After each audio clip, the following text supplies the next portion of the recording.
I 2013 skal alle virksomheder kommunikere med det offentlige gennem deres digitale postkasse på virk.dk.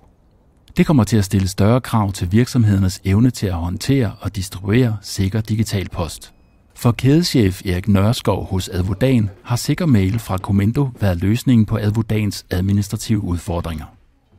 I efteråret 2011 blev vi pålagt at skulle kunne kryptere, sende og modtage mails krypteret.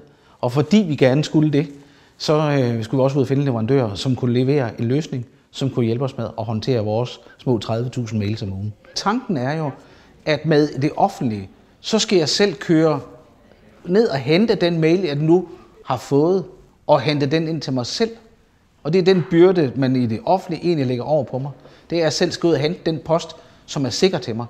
Hvis jeg regner på den, så skal jeg hente små 15.000 til 30.000 mails der om ugen, som jeg manuelt skal hente ind på min virksomhed. Og hvis man bare siger, at det er 1 minut per mail, det tager at hente den og sende den videre til den, der nu skal modtage den, så er det 15.000 minutter om ugen, og så kan man sådan set selv regne det ud. Sikker Mail fra Comendo kan også være løsningen for jer. Se mere på comendosecurity.com.